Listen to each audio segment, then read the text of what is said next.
अध्यात्म विश्व विज्ञान यूट्यूब चैनल पर आप सभी भाई बहनों का हार्दिक स्वागत समादर करते हैं।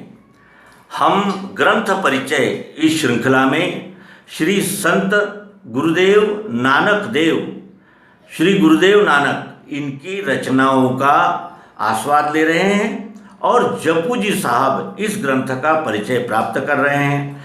और जप्पू जी साहब के केवल शुरुआती दो ही दोहे हमने निरूपण के लिए उठाए हैं, जिन्हें हमें देखना है अध्यात्म की नज़र से, अध्यात्म विज्ञान की नज़र से, जो सत्य की ही पारखी और सत्य की ही तलाश करने वाली होती है, उस नज़र से देखना है। और वो दिव्य दृष्टि हमें श्रीमद् भगवद गीता के 11वें अध्याय से मिली है, जिसका स्पष्टीकरण सद्गुरु भगवान श्री मायानंद जी चैतन्य इन्होंने सर्वांग योग युक्ति ग्रंथ में युक्ति में करा दिया है।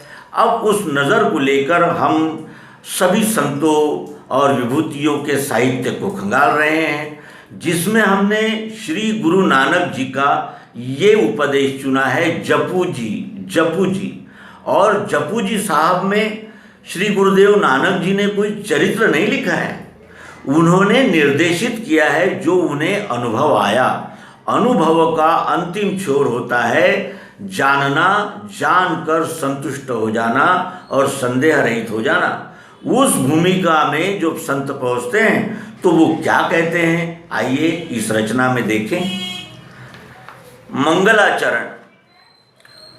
एक ओंकार सत्यनामु करता पुरखु निर्भवु निर्वैरु अकाल मूर्ति अजुनी सैभम गुरु प्रसादी।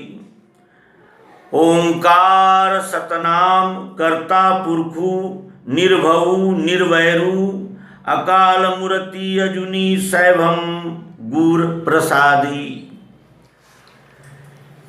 मंत्र है ये, एक ओंकार सतनाम, एक ओंकार सतनाम। अब ओंकार में विभाजन नहीं है, ये सब मानवकृत है, विभाजन है। वो कहते हैं एक ओंकार सतनाम, एक ओंकार ही सतनाम है। अब ओंकार किसका नाम है? अ उ म, इन तीन अक्षरों से वो सतनाम बना है। ओम, अ उ म, तीन है ये। अ उ म, अ अधोभाग, म मध्यम भाग, उ ऊर्ध्व भाग, अ उ म। अ उ म का तात्पर्य क्या हो सकता है? एक ओंकार सतनाम, एक ओंकार ही सत्य नाम है, और जिसका सत्य नाम ओंकार है उसको जानने की ओर वो निर्देशित करते हैं। तो वो ओंकार क्या है? अ है क्षर भाव, प्रकृति जो सतत रूपांतरण हो रही है। ऊ है उसका उदर भाव, उसमें व्याप्त चाह जरूरत प्रियत्व रूप मिठास, अक्षर भाव निराकार। और म क्या है? इन दोनों को समेटने वाला। जैसे हम प्रयोग में भी देखें,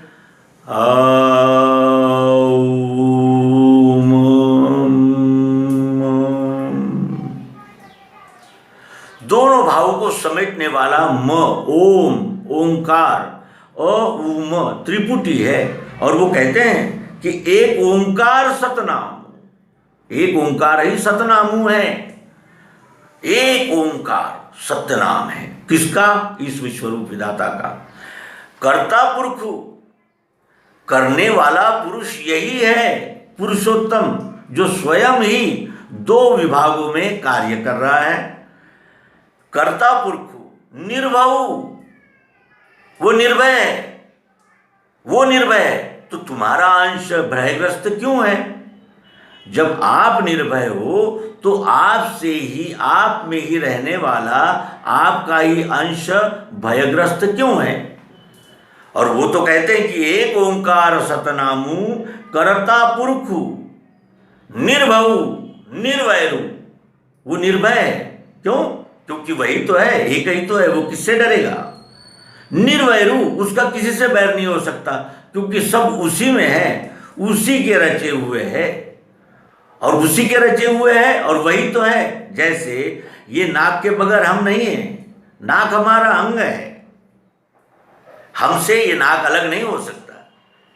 उसी तरह ये संपूर्ण है और संपूर्ण में वो एक ही रहने से वो निर्भय है, निर्वैर है। अकाल मूर्ति, अकाल मूर्ति अनादि है ये कब निर्माण हुआ ये कोई नहीं कह सकता, क्योंकि सब इसी में निर्माण होते हैं। इसी में सब निर्माण होने से वो कब निर्माण हुआ इसके विषय में कुछ हम कह नहीं सकते, क्योंकि सब उसी से निर्मित हुआ है और इसीलिए वो अकाल मूर्ति है। अकाल मूर्ति है वो सदैव है, नित्य है, स्थायी है, अजन्मा है, पुराना है। श्रीमद् भगवत गीता में इसके विषय में विस्तृत बताया है, जो यहाँ उन्होंने संक्षेप में निर्देशित किया है। अजूनी, अजूनी है वो सदैव नया है। जब भी आप देखेंगे नया है, क्योंकि वो एक ओर से तो उत्पत्ति करता है, फिर स्थिति करता है, फिर लय कर देता है और फिर उत्पत्ति करता है। वो सदैव नया है, अजूनी, जुना नहीं है वो, अजूनी। सैभ्यम, वो स्वयंभू है, स्वयंभू है वो किसी पर आधारित नहीं है, क्योंकि सब उसी पर ही आधारित है। स्वयंभू है, सैभम गुरु प्रसादी, और ये गुरु की प्रसाद से प्राप्त होता है, सद्गुरु प्रसाद से ये अनुभव प्राप्त होता है। ये निर्देशित किए हैं मंत्र में। गुरु के प्रसाद से ही क्यों प्राप्त होता है? क्योंकि गुरु तत्ववेत्ता होता है, तत्वज्ञानी होता है, तत्व का जानकार होता है। वो जानता है कि ये विश्व का कैसे उदय हुआ, कैसे स्थित है और कहाँ लय होता है। ये वही जानता है जो सद्गुरु से जान चुका है, यानी ये अखंड परंपरा है, एक ने दूसरे को देने की, ज्ञान देने की, विज्ञान देने की, और ये तत्व दर्शन कराने की परंपरा है, और ये गुरु प्रसाद से प्राप्त होता है। फिर दूसरा है जपू। इसके विषय में आने वाले अंक में हम बातचीत करेंगे, जपू के विषय में।